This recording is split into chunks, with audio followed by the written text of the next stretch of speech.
Good afternoon. It's Friday. It's the 18th of March. It's really warm and sunny outside, so I hope you've gotten some fresh air today. But we brought you back inside into our Zoom room for some inspiration and some powerful motivational talk from our good friend Dr. Joshua Fredenburg. And just to give you a little background on Josh, he's this dynamic, inspirational, high energy speaker who's actually been in at Hostos and sweated up a storm and put like all the power of everything into the moment. He served as a speaker in 47 different states in two other countries. You're He right. does transformational programs all over the world. He has his own leadership programs that he does for cohorts every year. And he is an extraordinary individual. And I turn it over to you, my good friend Joshua Fredenburg.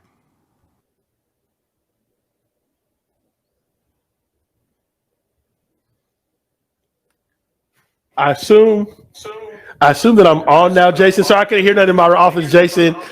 But I assume I'm on. So first and foremost, thank you so much for the wonderful introduction. As we're working on the sound, I want to begin and first and foremost say thank you again, hostess, for giving me an opportunity to serve as a guest speaker again.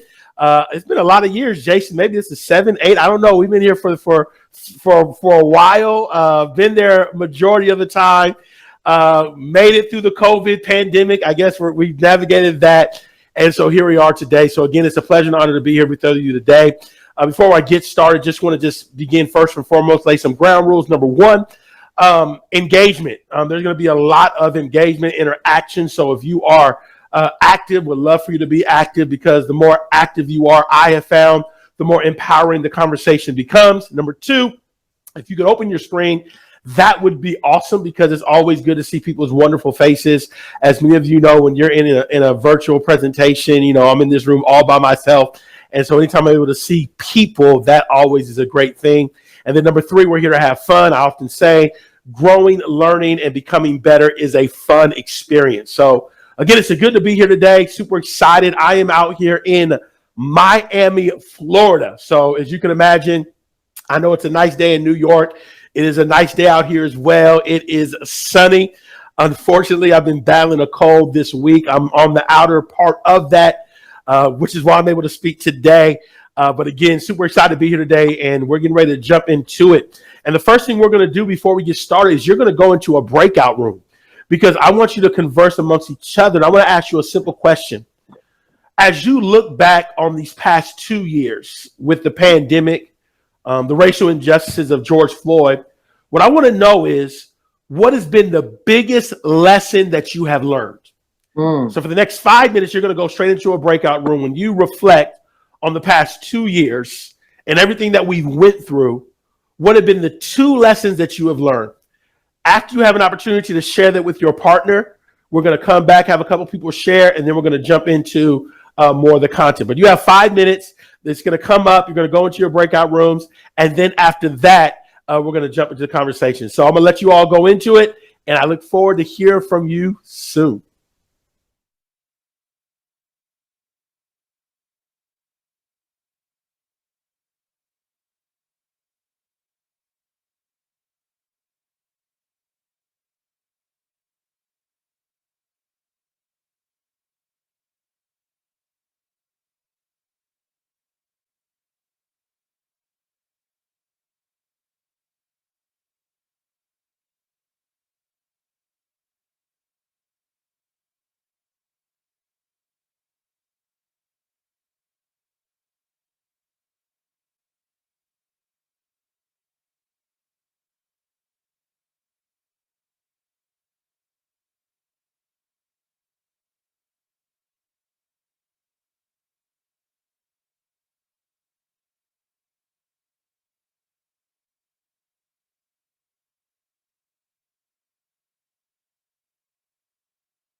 So just letting you know, Q is waiting for a partner in room one. So if any of the three people who are supposed to be in room one could jump in there, that'd be great.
Welcome back, welcome back, welcome back, welcome back, and welcome back again. So, really quickly, what I do want to do really quickly is I want to get an idea of who would like to share first that you share with your group. So, I don't want you to be shy. I don't want to call on no one. Is there anyone in the group that would like to share what you talked about? So, for you that are joining us now, is there anybody that would like to join and share with what they talked about amongst their group? Anyone want to be the first one to go? Wow. I'll Okay. do it. Oh, who Q. said Okay, that? I hear Q. How you doing, Q? I'm good. I'm good. Um. So what we have talked about in the group was one. The main thing that we enjoyed about this 2 years in this coronavirus, it kind of brought us closer to family.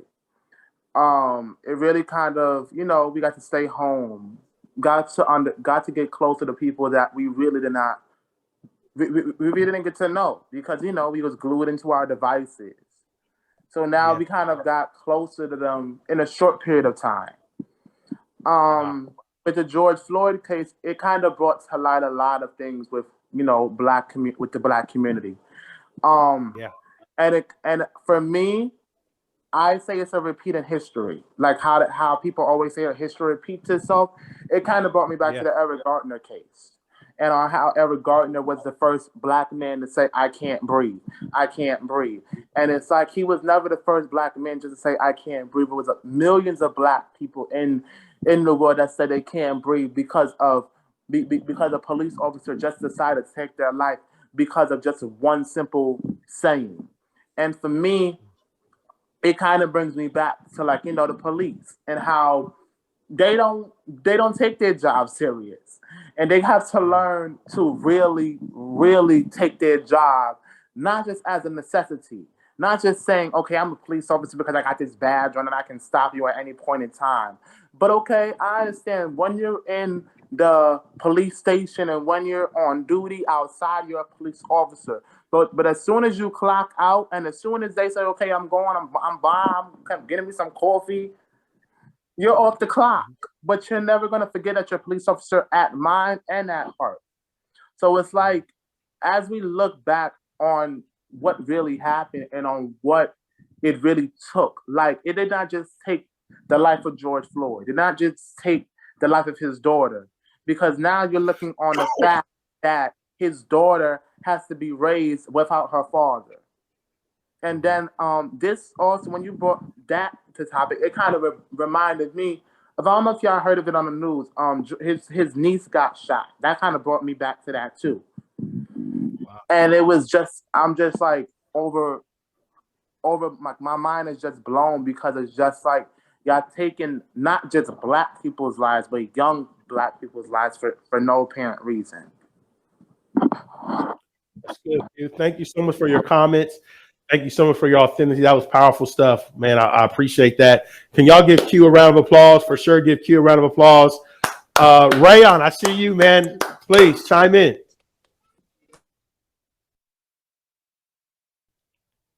Rayon's not there. Anybody else? I saw one other person. Is Rayon available? I guess not. Okay, we're gonna keep it pushing. Well, again, Q, thank you so. I'm here. Okay. So sorry about that. Actually, I was in the group with Christina and Q, and I totally agree with what he just said. But you know, this pandemic had really brought families together.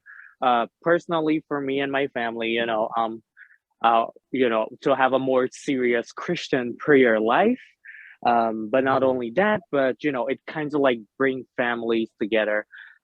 You know, for the full 2 years of pandemic, and also in regards to George Floyd, I totally agree with Q what he said.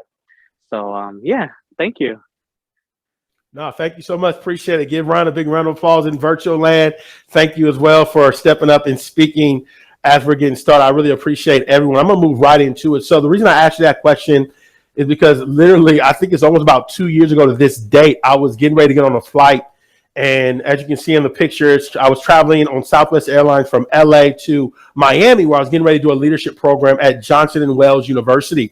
And I remember I was about 9 in the morning and my flight was about 10 a.m. I had my backpack. I was all ready to go. It was early in the morning for me. I was tired, but here I am getting ready to get on the flight. And I get a phone call from the director, and the phone call is very simple. She says, I hate to share the news with you, but we're going to have to cancel. And I was like, well, why do we have to cancel? She said, we have to cancel because everything has been shut down because of the COVID-19 pandemic.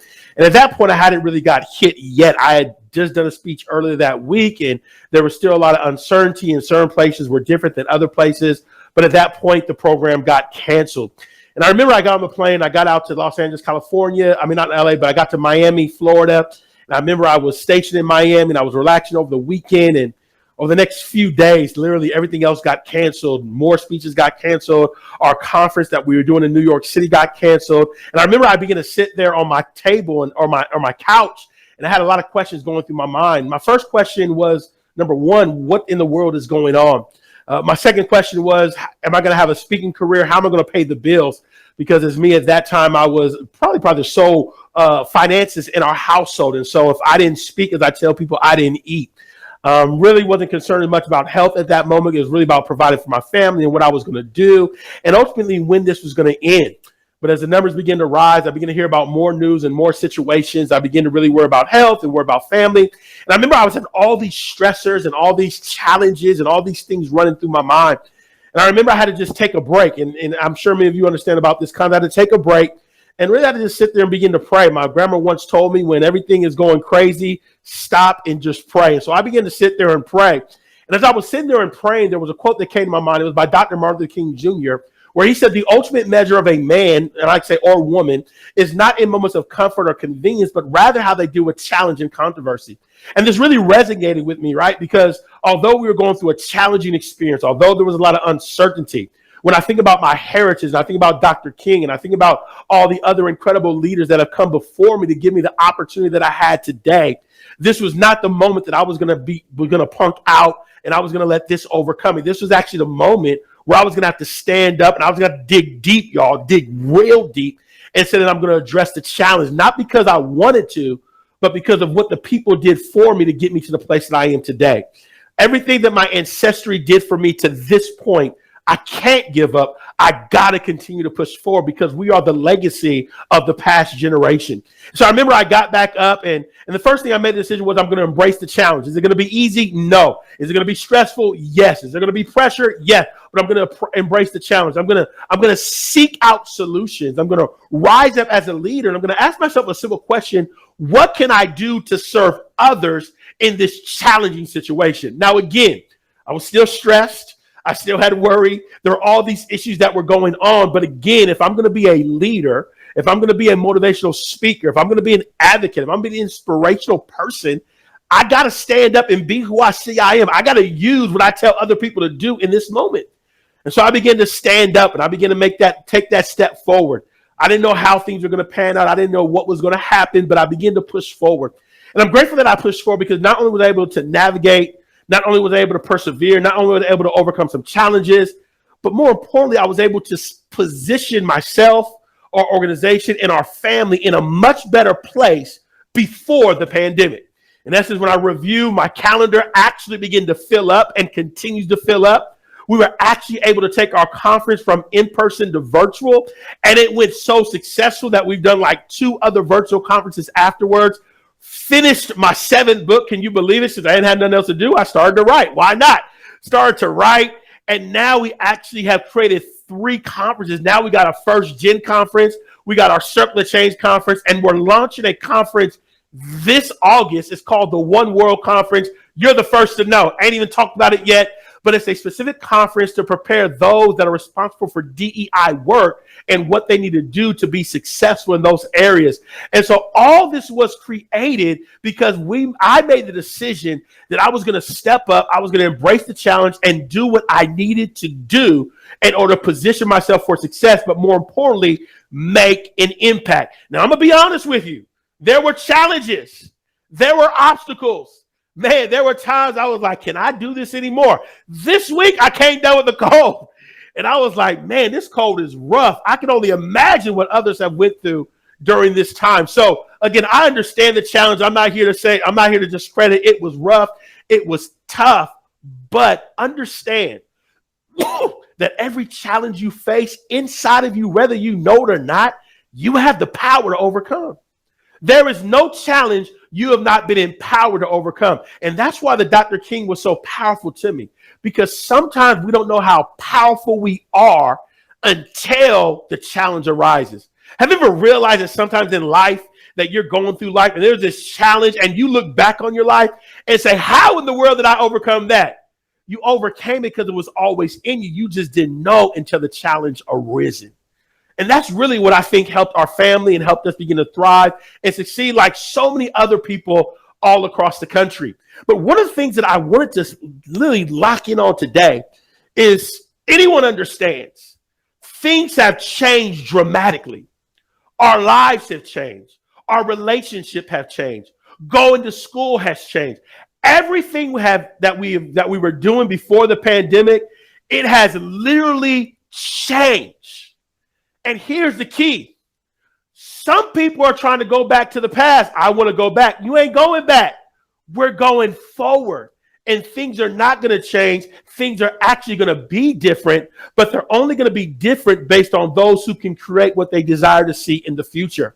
And so my goal today is really simple. What I'm here to do today is I want to talk about leadership from a new era. And what I mean by a new era of leadership, there were certain skill sets that were important and are still important to this day. But based on post-pandemic, there are certain skill sets that I think are even more important today than they were before the pandemic. And again, there's so many different things that we can talk about. I mean, when you talk about George Floyd Q, I mean, we can go into that conversation I'm gonna get a little bit into it, but that's a conversation for itself. When we deal with racism, equity, I mean, that's a whole other conversation for itself. We deal with self-care, we deal with wellness, we deal with spiritual leadership. I mean, there's so many things to talk about. Don't have time to talk about all of them, but I'm going to give you I'm going to give you about 3 to 4 leadership skill sets that I think are critical for this new era. And so what I want to suggest to you as we begin to take off is I call these the 4 leadership questions that we must consider in this new era of leadership. Oh, I feel pumped today. I don't know what it is, Jason. When I talk to hosts, I always get inspired. But this is the new era of leadership. Like literally, y'all heard me earlier. I was calm. Michael, I was collective. I would just go. But all of a sudden, maybe Q done pumped me up. I don't know. So I got the juice right now. But I'm gonna get into 4 leadership skill sets that I think are important in this new era. And I'm so jazzed. I don't even want to go to a break. I want to keep it pushing. So let's get to the first one. The first thing is this: are you a forward thinker? Feeling good today. Are you a forward thinker? I believe I talked about this last year, Jay, but I believe, Jason, I want to bring it up again as it relates to a new era of leadership. What is a forward-thinking leader? A forward-thinking leader, stay with me now. Number 1, they are solution-focused. They're focused on the solution. In this time of challenge, in these times of all these problems and all these issues that are going on, instead of just talking about it, let's develop solutions. The second thing that I think is so incredibly important is we got to be innovative. We got to think outside the box. Listen, there's problems that need to be solved. Woo, feel this thing, man. There's problems that need to be solved. Now, hear what I'm about to say. There's not only problems that need to be solved, there's multi-million-dollar ideas that can solve some of the problems that people are facing right now. So not only are there problems to solve, I'm going to say this real quick. There's money to be made for some of you, because you've been called to be the answer to certain situations. So we want to be innovative. We want to be visionaries. We want to be able to envision. What does the future look like? What are we going to solve? What are we going to transform? How does education look? How does our organization look? How does our community look post-pandemic? We got to envision. Here comes the real one. We got to develop strategic goals grounded in purpose with courageous action. And that's just once I envision, and I want you to dream big. I don't want you to be a small figure. Dream big. Well, I don't have the resources. I don't care. Dream big. Well, I don't have the money. I don't care. Dream big. Well, I don't know how it's. I just dream. Just dream, baby. Just try to get so pumped today, man. But I just want to I got to envision something big. And then when I envision something big, I create goals. Goals. Simple things I can do on a daily basis. I like to use the concept SMART goals: specific, measurable, attainable, realistic, and timely. I want to set SMART goals. I want to have purpose. Why this vision matters. But then I need courageous action. I got to act on this thing. Is it going to happen overnight? No. Is it going to happen in 5 years? Maybe not. Maybe it's 10 years. But one action per day will get you closer to the thing that you envision. I'm going to say it again. That's the hashtag. Hashtag one action per day will get you closer toward the vision. It's one action. I had a good friend. He's starting a church out here in South Florida, and he was thinking, have a conversation. He said, man, I feel like I'm a failure because nothing has happened. I said, no, you're not a failure. I said, you're building something. My grandma always said Rome wasn't built overnight. Every day, just do one thing. If it's reading a book, read a book. If it's writing something down, write something down. If it's just meditate I don't care. Just every day, let's do something with courageous action. The last thing forward thing to do is they execute. They execute. It may take them 5 years. It may take them 10 years. It may take them 25 years. It may take them 1 week. I don't know. But they execute and get the job done. This is forward thinkers. Why are forward thinkers important? Because in this time, not only do we need people that have visions and answers to the problems we're facing, but in certain circumstances, you're going to have to recreate things that are going to enable you to deal with the times in which we live. I mean, just think about it for a moment. About a year ago, gas was about $1.50, $2 per gallon, or $3 per gallon in Los Angeles, California. In a matter of a few weeks, I go to LA, y'all, and my gas tank is $100 to fill up. That's $6. This happened in about a matter of weeks. Okay. How are you going to restructure your life and the way you live to deal with these challenges with gas prices? If inflation comes, how are you going to re-strategize for inflation? Just because of inflation and there's gas prices doesn't mean you can't still succeed. It just means you have to be forward thinking enough to make certain adjustments to position yourself for success. And this is what the pandemic was about. I mean, every day we're trying to figure out, okay, this is new, this is new, this is new, this is new. But the forward thinker is always thinking ahead. What do I need to do to ensure that I'm in a better position tomorrow? This is the forward thinking. This is the thinking of leadership. This is what's so incredibly important because, again, we understand the importance of equity and we understand the importance of inclusion and of diversity. How do we create more equitable organizations? We understand that as a student organization on campus, I really can't even function no more from the idea that we're always going to meet in person, because with this new aspect of virtual, I got to really start thinking from a hybrid standpoint. How do I reach not only people on campus, but what if people are online learning? How do I reach them? Because they can be just as impactful as well. What are my systems? What are my communications? These are some of the things we got to start thinking about and reimagine. Now, again, you're like, well, J.O., Dr. J, I don't got all these answers. I know it's okay. It's not about the how, it's about the why. Once you understand why it's important, the how will take care of itself. You know how many things that I've created that I didn't know how to do, but the why forced me to figure it out? The same is true with your vision. You got to have vision. You got to have insight into the future. It's why I love this quote by Vince Scully. He says, the future belongs to those who see possibilities before they exist. In essence, the leaders of the future, those that succeed, those that thrive, they see things before they exist. But I love this from T.D. Jakes. He says, big ideas come from forward-thinking people who challenge the norm. They think outside the box and they invent the world they see inside, rather, watch this, than submitting to limitations of current dilemmas. Woo! This is good. Can I park here for a moment?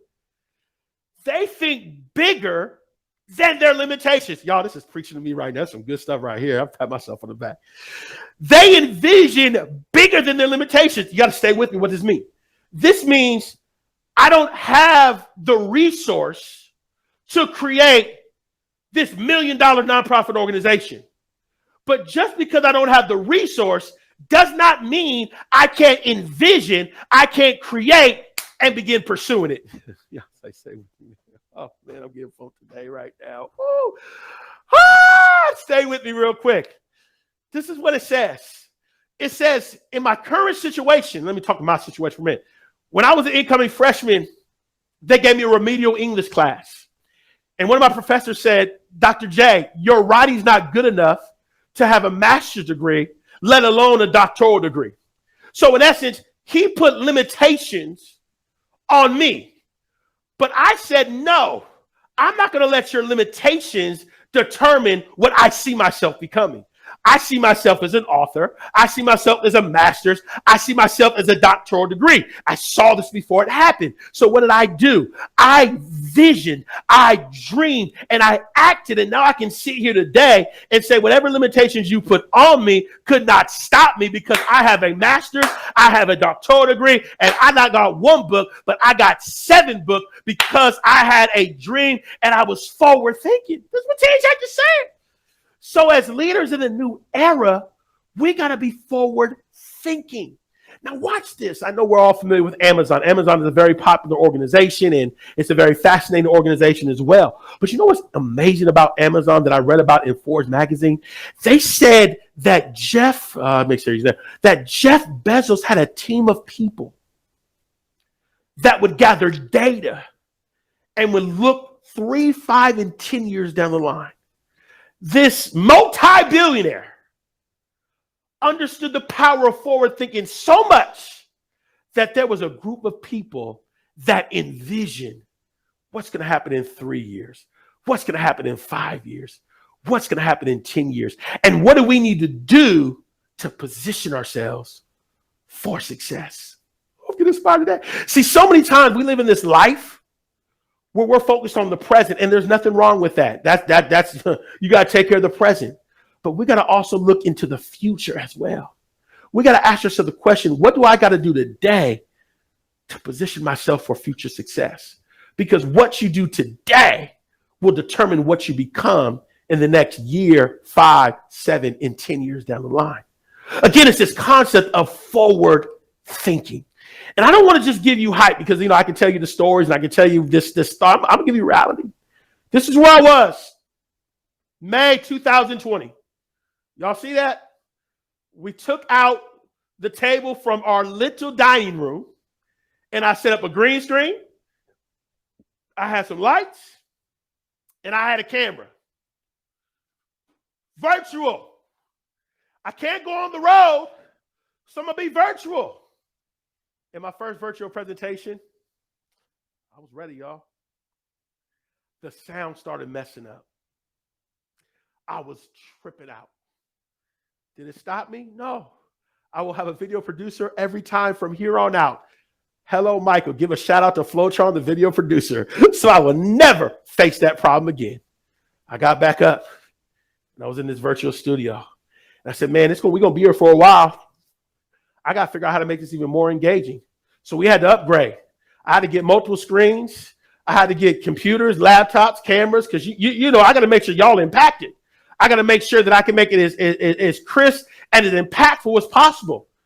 So I began to upgrade. Someone say forward thinking. Y'all hear me? I'm forward thinking. But then I wasn't done. I said, we got to take it to another level. So now we got the whole thing set up. We're in a location doing a virtual conference. Now, again, understand, before March 25th, 2020, I had never did a virtual conference. I had never done a virtual presentation with lights, camera. I didn't even know about this stuff. I just knew that I had a why to impact people. I just knew that I had a vision. I was to travel the country to make an impact. I didn't know how I was going to keep it moving.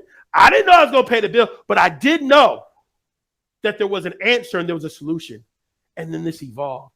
And I was doing virtual presentations and I was having more presentations and it's just going on and on. Now it's to a point now where I'm doing in person, I'm doing virtual, I'm doing in person, I'm doing virtual. Man, it's so crazy that I've been in cities where I did a live presentation in the morning and I did a virtual presentation in the afternoon. Vice versa. I had it where I did a virtual present in the afternoon and I did a live presentation in person. Before COVID, I couldn't do this. Now I can reach multiple audiences, multiple schools in one day. Just because of this camera and this screen. Catch it. I'm doing some of this stuff from a hotel room. Y'all know the bed y'all sleep in? A hotel room. I'm in there. Hey guys, motivation, let's go. And not only that, it's allowing me to impact more lives, inspire people, but also pay the bills for the household. This is a forward-thinking leader. This is just a picture of forward thinking. I'm getting pumped today. This is the forward thinking leader. So what does it mean? It means, number one, I got to be solution focused. I got to be innovative. I got to be creative. I got to develop a strong vision. And I got to have goals and I got to have purpose and I got to have courageous action. It's a new era of leadership. The new layer of leadership is where leaders say, I'm not going to sit here and not do nothing. Life is too precious. If I got a dream, I'm going to act upon it. You know why people are leaving organization? They call this thing the Great Resignation because they've told themselves, I'm not dealing with garbage no more. I'm not dealing with toxic environments no more. I'm not dealing with stuff that is, I'm going to get up and I'm going to pursue this vision. I'm going to pursue this thing on the inside of me that I've been envisioning for a long time. And I'm kind of glad this whole pandemic hit because it taught me that I have something better on the inside than what I'm fit. They begin to dream. They begin to envision. They begin to see the future. And I'm going to say something else. I'm inspired today. I just feel this flow. Your vision evolves. Say it again. Give yourself room for your vision to evolve. Jason, watch this. It's a true story. We were doing our virtual conference in 2020. When I realized our team did a good job, I was walking around, and then I realized there was a problem. And the problem that I realized is first generation students don't get enough career readiness training. And then I said, we've been effective at reaching first-gen students with our virtual conference. We can easily do this in a 3 or 4 month time. So I was crazy enough to say, we're doing a first-gen career conference. I literally, honestly, no lie, I even told you this, Flo John. I had people thinking I was crazy. You're doing a first, what, that fat? Yeah, I'm doing it. Yep. I see it. And if you ain't on board, that's okay. I see it. Watch this, y'all. 4 months. Most registrations ever at a Circle of Change event. Everything went great. It was impactful. Because at that moment, I was able to see something that I wasn't able to see until I went through the new experience based on the challenge that I face. And now, as we go forward, the first in-person is the one that I envisioned several months ago. And I'm saying all that to say is that your vision evolves. And don't, oh, it saw my heart so much. Don't allow the fresh vision, the fresh idea or strategy, how do I want to say it? Stop you. Or what? Don't let situations stop you from doing the fresh things that are going to come. Because as you walk in vision, you walk as a forward thinker, you have this set vision, you have this idea, but things are going to come along the way.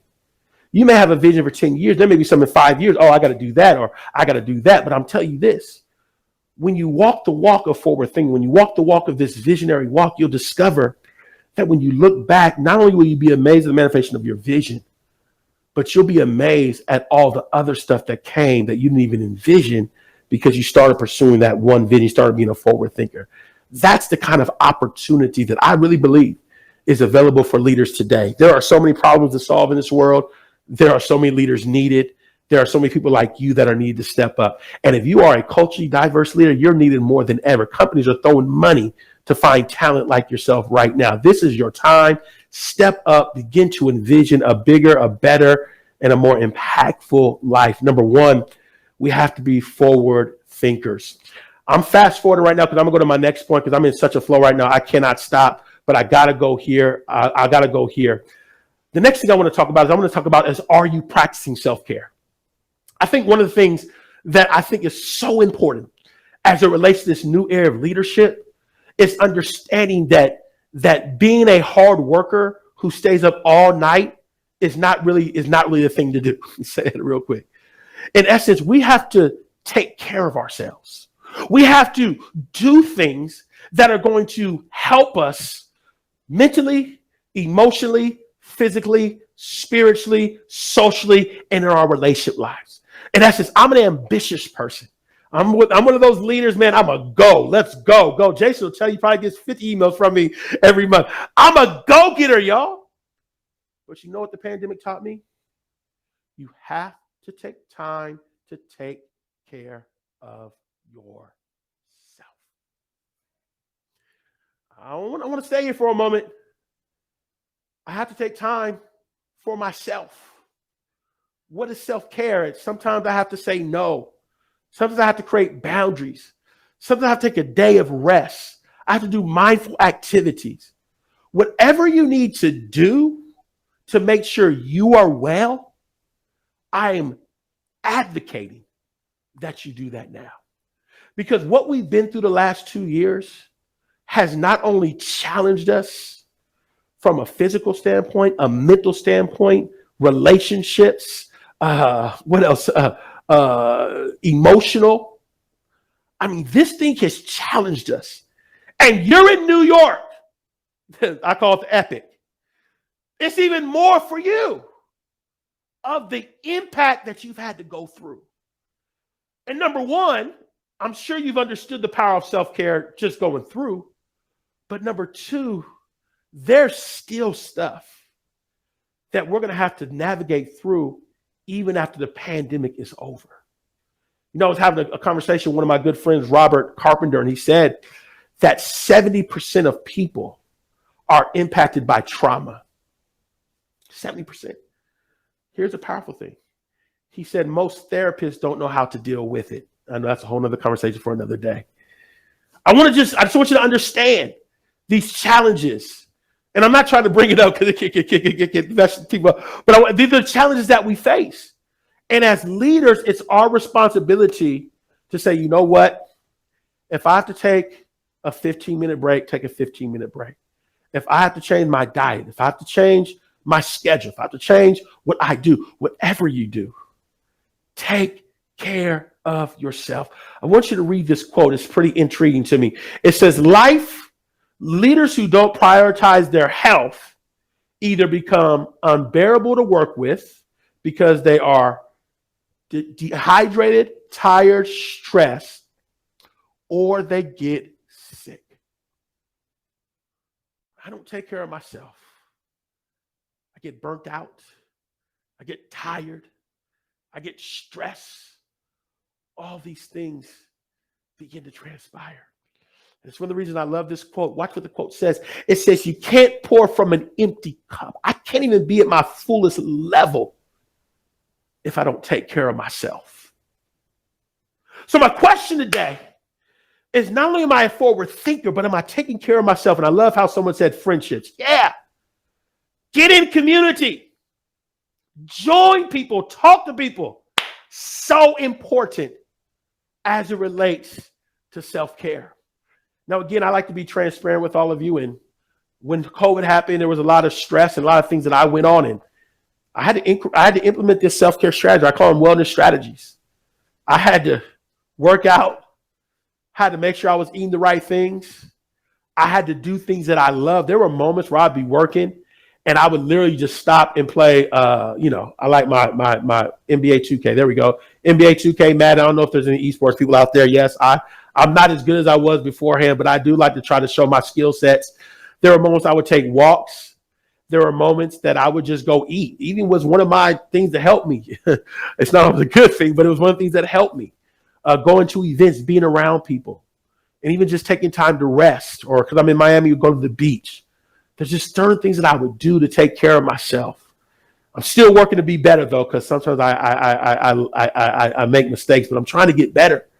Because what I realize when we don't take care of ourselves, not only are we hurting ourselves, our relationships, our legacy, but we can't lead and make the impact that I know that we're all destined to make. So I want to encourage you with this new era of leadership. Not only got to be forward thinkers, but we got to integrate self-care strategies. What does that mean? I got to identify some self-care strategies that are going to help me to be able to perform at a high level as a leader. I got to integrate that into my life. I don't know. Maybe it's getting up early in the morning, or maybe it's taking time at night to listen to calm music, or maybe it's going to do your walk. I don't know what it is, but I got to integrate and stay committed, because what I've realized is success is a game of inches. Sometimes your greatest opportunities come with your smallest adjustments. And I just believe that in this new era of leadership, one of the small adjustments we can make that can lead to a greater impact is integrating self-care strategies. So my encouragement to you is this, that if I'm going to function at a high level, if I'm going to make an impact as a leader in the 21st century, if I'm going to thrive in this new era of leadership, then I got to integrate self-care strategies.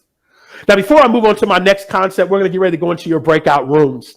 And you're going to go into your breakout room for about 5 to 6 minutes. And this is what I want you to talk about. I want you to talk about what is one self-care strategy that you could implement in your life that will enable you to be more effective as a leader. Just one. And the reason I want to do this is because not only is it going to be impactful for me to hear what you have to say, but it's going to be impact for other people to hear some things that may work for them as well. So you're going to have 5 minutes to do so. And after 5 minutes, we'll get back into the conversation. See you soon.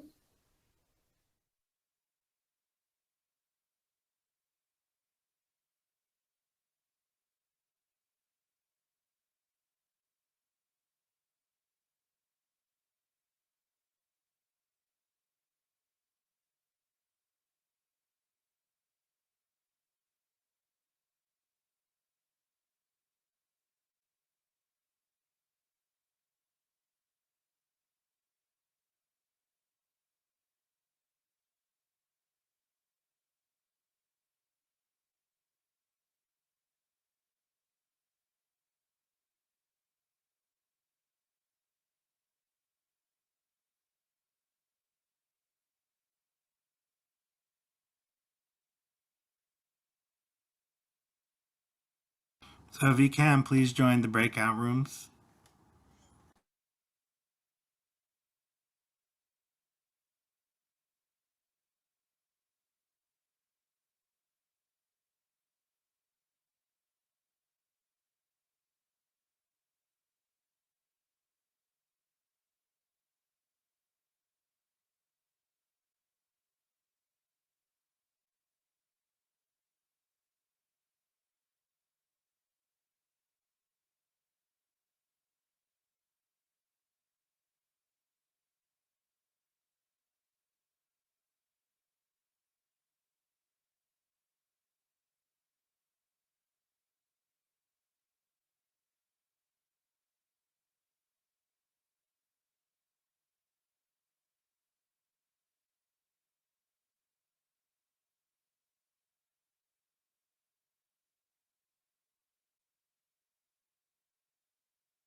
Oh, welcome back, welcome back, welcome back, welcome back. All right, y'all. So, real quick, want to get an opportunity to hear what people had to say about self-care strategies. Anybody want to go first, second? Any volunteers? please unmute yourself or put in the chat. Let us know who'd like to go. Junior Carella. Hope I said that right. You're on. All right. So I was explaining how there a great self-care thing is, being able to say no as a leader, Yeah.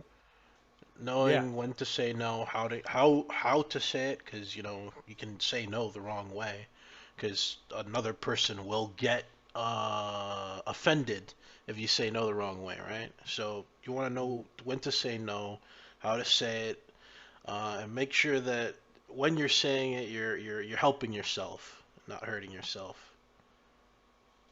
That's great. Great advice. Awesome. Give it up. Just give Junior a round of applause. In virtual land. Anybody else? Anybody else have something to share? Self-care. But I was gonna piggyback. Yeah. So, like, as he was explaining in the group, and it's like sometimes someone's no can be reversed to a yes. Like, no, I didn't. I mean to really say that. So it's like here comes that miscommunication. That miscommunication comes into play. So it's like for me, I'm learning in health education about communication, and there's different forms of communication. We have the interpersonal communication. We have a sender and receiver, and your sender is also your receiver. But there's something in the middle that breaks away that communication, like how we're on Zoom and how a lot of people have connection errors. So there's that breakaway to where people can't hear what that person just said. Oh man, I missed that main important message that I thought was for me, that I thought I can receive for me, but what caused it was that channel block. And as we were saying, that yes can mean a no. Like, but wait, I did not mean to say yes. I meant to say no. Right. Okay. So communication. Okay, Q. Good job, Q. Thank you so much. Round of applause for Q. Thank you so much. Awesome. Anybody else? Or do I get to call on people? Let's start calling on people. I will start calling. So someone raise their hand. Who raised their hand? I saw someone raise their hand. Did I miss that? Okay. Sahib Pina, are you there? Miss Pina, are you there? You mean Sashi Pina? Sashi Pina, yes, you're there. Okay. For self-care? Yes. Being on track with things, even like me being on track with things can give me enough time to have my time for myself. Because when I'm not on track with everything, it like messes up and then everything just gets crazy and then I get depressed and all that stuff. Okay, so time management. Yes. Gotcha. Okay. Yes, Sasha, round of applause. Awesome. Rayon, you're on.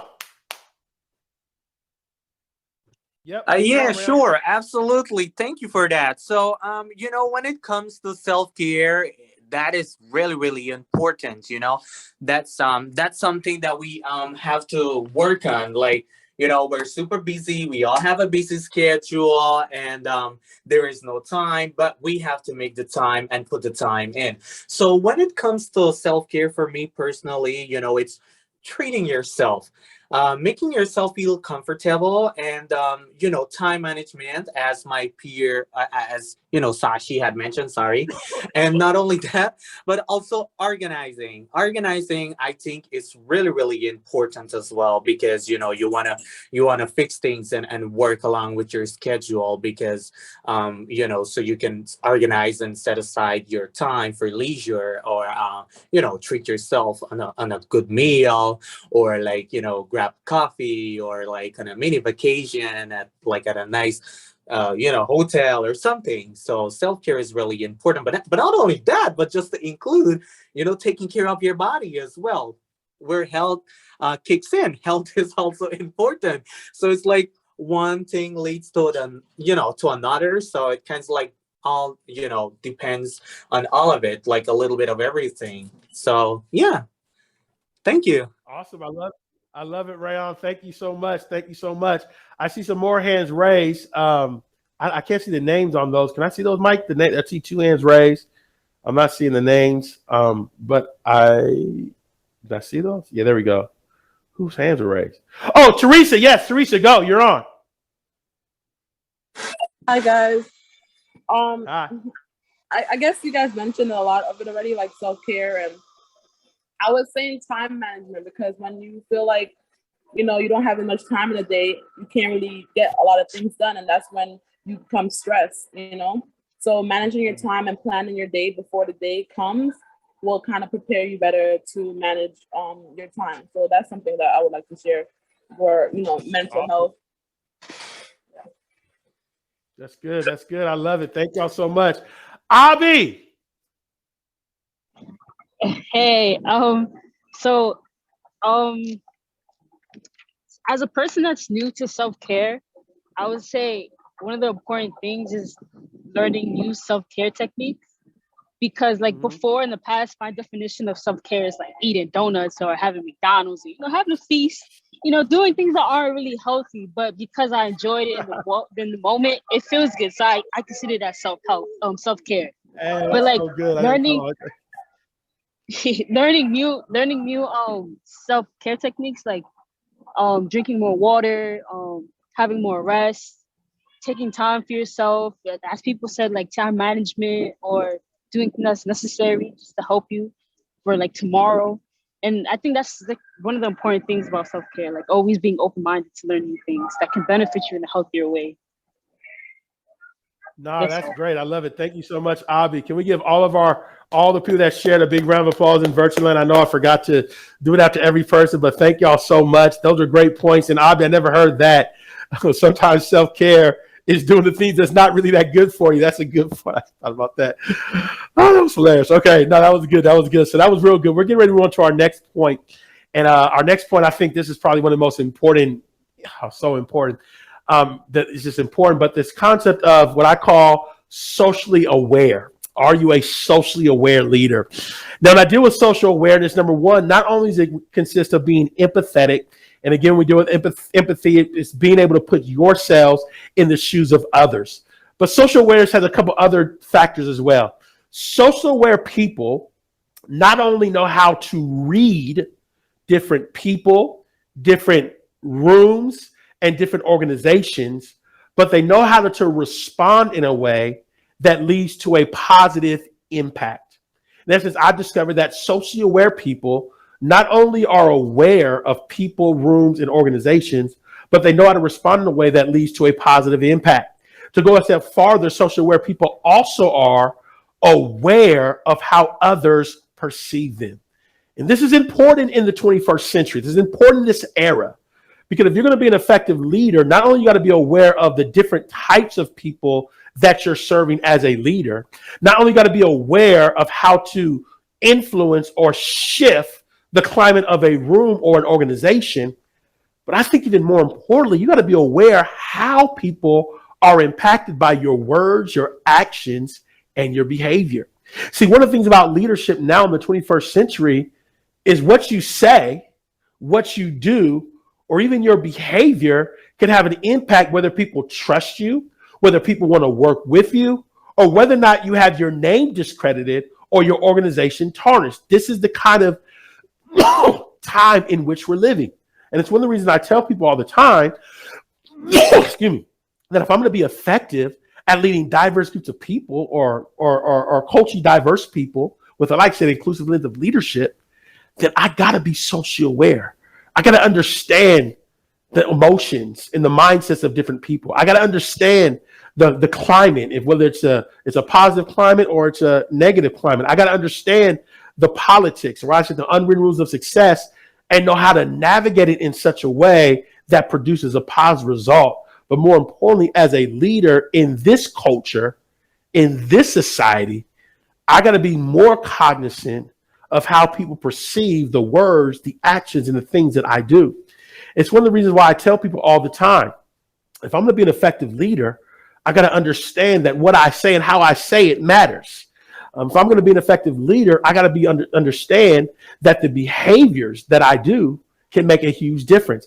I got to understand that when it comes to DE&I issues, my stance or my beliefs can have a huge impact. I got to understand that sometimes my ability to read nonverbal behavior can give me insight on what I'm doing right or what I'm doing wrong. I got to understand in certain situations, the colors you wear can make an impact, as well as even the clothes you wear can make an impact. Now, again, I'm not saying it's right, but you have to be aware of this in certain areas. For instance, if I'm getting ready to go talk to a group of CEOs, I'm going to wear a suit and a tie because that's what their expectation is. Do I agree with it? No, I'd rather dress like this. But I understand in certain moments, in certain situations, I understand what modifications I need to make in order to produce the right outcomes. Again, I'm not here to say whether it's right or wrong. It's just what it is. And you have to be aware of that. And you have to be willing to do the things that are necessary in order to produce the positive results. And it's one of the reasons I love this quote here. I think it's so powerful. It says, leaders drive value. Value drives behavior. Behavior drives culture. And culture drives performance. But notice, the performance, the culture is impacted by leaders being conscious of what they can do to impact the culture, which impacts the behavior, which ultimately impacts the performance of the organization. Again, it starts with being aware as a leader. I'll go a step further. It says your behavior influences others through a ripple effect. A ripple effect because everyone influences everyone. So our ability to influence through our social awareness, our ability to inspire through our social awareness, our ability to speak to people in different situations through our social awareness, it matters. And in a society, in a culture where things are more diverse than ever before, where people are coming from different perspectives and different walks of life, where the words that you say, the actions that are judged at a higher propensity than I can even remember in my years growing up. When you have social media, you have branding, you have reputation. All this is stuff you have to consider at a higher level as a leader of the 21st century. And embedded in that has to be this sense of authenticity. You can't be fake, but you have to be aware. And there was actually a study that I came across that I want to share with you today. And it was an HR study. And they discovered that 60% of people were impacted by what they call microaggressions. Now, I'm sure many of you are familiar with microaggressions. Microaggressions are when people say and do things that offend them without them even knowing. And what's intriguing is there's leaders that 60% of people are experiencing this every single day. That means there's a chance that 60% of people are being negatively impacted and the person doing it doesn't even have an idea about it because they're doing something they don't mean to hurt them, but it's just in an accidental way. And again, I'm not here to judge. What I am here to say is if that person is doing it, it's a lack of cultural intelligence or a lack of social awareness. And to go a little bit deeper into these microaggressions or these experiences that are happening, can happen even greater now with the diversity of our organizations in our nation. I'm going to show you this video by Dr. Phil because he goes a little bit more deeper into some of the things that they share on the show. Here we go. We use the term microaggressions. First, a microaggression is a comment or action that subtly and often unconsciously or unintentionally expresses a prejudiced attitude towards a member of a marginalized group, such as a racial minority. Now, understand what's at the top of this. Subtly and unconsciously or unintentionally. I mean, it's not that you're trying to offend someone. And examples might be, where were you born? I mean, you say Detroit, but I mean, where are you really from? Yeah. Or saying to a black person, you are so articulate, you speak really well, or you speak good English to someone that doesn't look just like you. Or putting on a street accent when speaking to an African American person. Well, that just seems to happen a lot. Yeah. I see it happen a lot. I mean, as a large black man, there's another level to it where I walk in, I'm either security or suspect. Those are the two. It's like either he's here to protect us or we're about to have some trouble. And it being the norm, like for example, Tiger Woods. When Tiger Woods started playing golf, Tiger Woods has never been a golfer. Tiger Woods is always a black golfer. And they used to say it like you didn't see on TV that he's black. They're like, the black golfer. Which one is that? You know, but it's because white is just considered normal. You said something earlier, Dr. Phil. It's not the intent. People don't intend to hurt, but my pastor used to say, well, a mosquito doesn't intend to hurt you, it just wants some blood, but it could give you malaria. Before the taping, the producing team asked the audience to write down a microaggression that was directed at them. So if you filled out the poster board this morning, please stand up now and hold up your board. Okay. Oh, wow, okay. So you're fully Hispanic but can't speak Spanish at all. So you've had people say that to you? Yes. And what was your reaction? Growing up, I've been told that I was a disgrace to both my countries, and it kind of made me feel really bad just for not speaking Spanish. Wow. Okay, and yours. But you can't be Jewish. Your nose isn't big. Seriously? You've had people say that to you? Yeah. What did you say? It just made me really, really angry because I'm extremely proud to be Jewish. Okay, and yours. You have good hair for a black girl. Yes, I've had people say this to me and touch my hair and say that it's soft, and I just think it's really ignorant and it's frustrating to me because it implies that there's a standard of beauty, and if your hair is coarse or textured, that's somehow not beautiful. Welcome back, y'all. So that was the video. Pretty eye-opening. Some of you may have already understood. But again, it shows us the impact that microaggressions can have on other people. And so as leaders, we got to be aware of that. And that deals with becoming more socially aware. So how do we develop social awareness? Well, number one, we got to become more people and organizational intelligent. We got to study people. We got to understand people, understand organizations. Number two, we got to read nonverbal behaviors. A lot of things can be read based on the nonverbal communication. Number three, we got to be adaptable and conscious.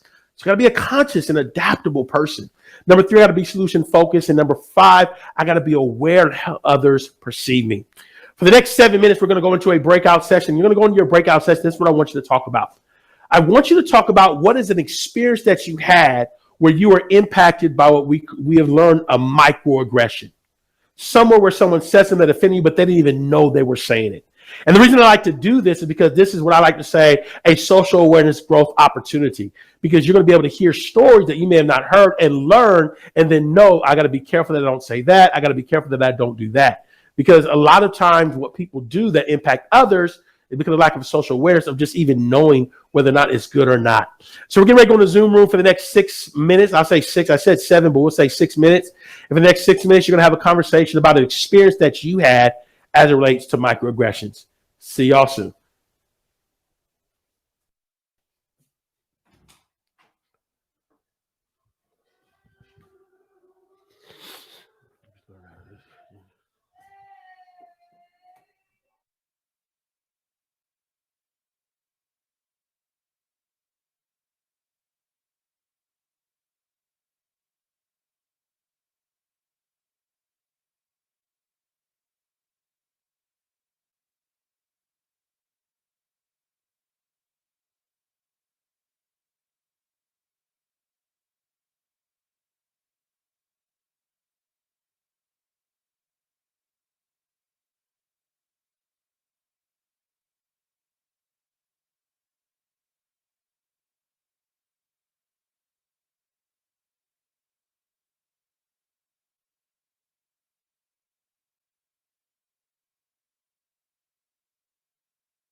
Welcome back. Welcome back.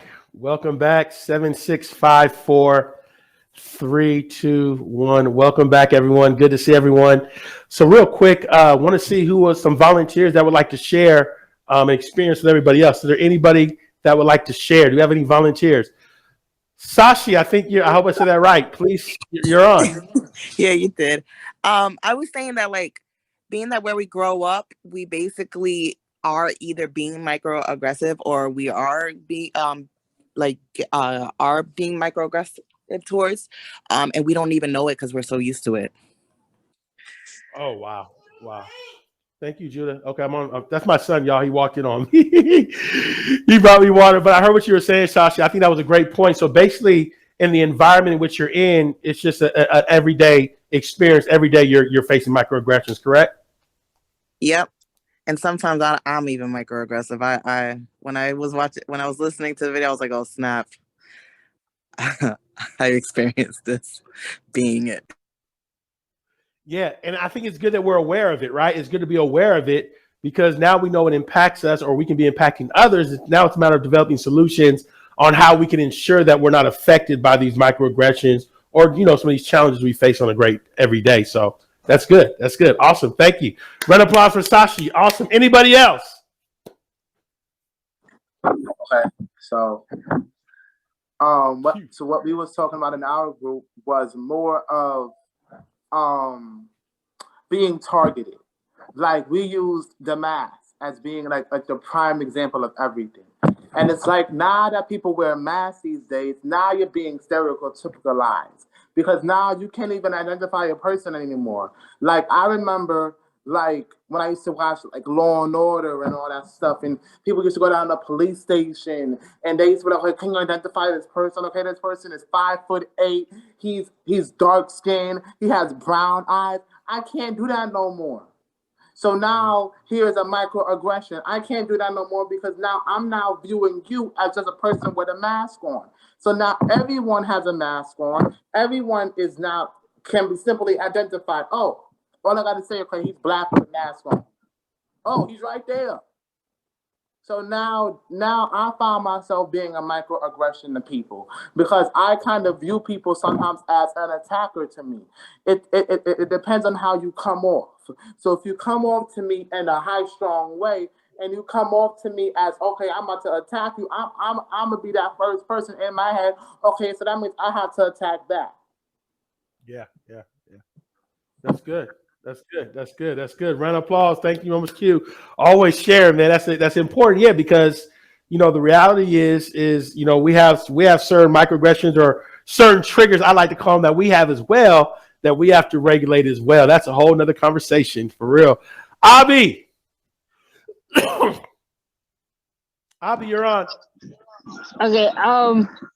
Well, I used to get offended a lot by microaggression from other people, and I always thought I was being, as what Q said, being targeted, and it wasn't until I went to self care, mental therapy sessions, that I realized that I had to mold my mind to believe that you have to speak up for yourself. You have to say something and communicate in order to adapt to this, learning that this person isn't offending you, So I feel communication is kind of a solution to microaggression, because if you're not saying how someone makes you feel, then you cause a lot of problems without even realizing it. Because some people are kind of too shy to even speak up, or they don't want to start trouble. So they're like, okay, I'll just keep it to myself. But then when that piles up and piles up and piles up, then you don't create a microaggression, you create a macroaggression, So right. That's just a thought from my. That's all. Awesome, Abby. I thank you so much. Appreciate it. Give Abby a round of applause. Thank you so much. Good point. So we got about 6 minutes left. I want to close this last one, and last one is pretty simplistic but important. Is, are you a digital leader? I think number one, when I deal with digital leadership in general, there's so many ways and things to talk about, but I'm going to try to just talk a little bit about it. I think number one is an ability to build relationships, maintain relationships, and lead from a digital space, whatever that digital thing may be, but it's also an ability to understand the difference and be able to lead in person, virtually, and hybrid as well. And I know it's a really complex situation, and it has a lot of different variables involved with being a digital leader. But based on the changes, based on the transformation, based on studies that show that people actually desire to be more in hybrid formats than either in person or digital, makes it very clear to me that if you're going to be an effective leader of the 21st century, you're going to have to learn how to be effective at using different styles or skill sets in order to navigate the in-person, the virtual, or the hybrid, because they all may require you to do things a little bit differently as a leader. And as we move forward, you're going to see more virtual programs. You're going to see more hybrid programs. We're going to go back in person. It's going to be a variety of different things. And through my journey, not only as a speaker, but as a leader, I have learned that in order for me to be effective at leading, at inspiring, at motivating, or doing what I see myself doing to make my mark in the world, I got to understand the skill sets that are necessary in person. I got to understand the skill sets that are necessary from a virtual standpoint. And then I got to understand the skill sets that are required from a hybrid standpoint as well. And there was actually an article that I was reading that was done by an organization in Europe. And one of the things that they talked about is that most people have not been reskilled like they should in order to be effective at not only leading in person, but more importantly, leading virtually in hybrid workforces. And I found just through my studies, I went to a school where it was in person, and then I went to a school where it was virtual. And one of the things that I've discovered in these two journeys is there's different skill sets that are required in order to thrive. And the same is true with leadership. There's different skill sets that are required to thrive as a virtual leader, where there's certain skill sets required to thrive as an in-person leader. And so now the challenge is, how do I incorporate both skill sets and be adaptable with both skill sets to ultimately accomplish a positive result? These are the things that are so important. And as I was getting ready for this presentation, I'll leave you with this. There was a gentleman that had this concept called 4 types of hybrid leaders. And 3 of them were negative, and the winning one was called the champion leader. And this was the person that embraced technology and then was willing to do the things that were necessary in order to become better. And I think that was a great picture, because I think that if we're going to be effective at being digital leaders, not only are you going to have the right attitude when it comes to doing things from a digital standpoint, but we also got to embrace the changes that we need to make, embrace the things that we're going to need to improve upon in order to be that much more effective and that much more better. And so in my closing statement, my thought is this, as we get ready to close, is that if you're going to be an effective leader in life, if you're going to continue to succeed, or you're going to thrive in this, what I call new era of leadership, there's so many more things to talk about, but I do believe that first thing we got to do is we got to be forward thinkers. Second thing we got to do is we got to integrate self-care strategies. The third thing is we got to be definitely more socially aware. And then the fourth thing we got to do is we got to make sure that we're more digital, we're more effective as digital leaders than probably we once were before the pandemic. And I think these 4 things will be very beneficial to us, not only with our campus organizations, but also in our future careers as well. So I want to thank y'all so much for allowing me to be here today. Glad to be with all y'all. Love y'all energy. Always get inspired when I talk to Hostos for some reason. As I told you, I was battling a cold and navigating it, but something just inspired me when I got started. I don't know what happened, but something got me. But it's been great to be here. Thank you so much, Jason, again, for reaching out and being patient, Jason, with my busyness and all that stuff, LinkedIn, Facebook, multiple email addresses, but we made it work. That's all that matters. So thank you so much as well. Thank everyone else so much as well. And Jason, are there any things that you want to say before we close out? Yeah, I haven't spoken, so I gotta restart this voice. Thank you, Josh. Thank you for always being willing to come back.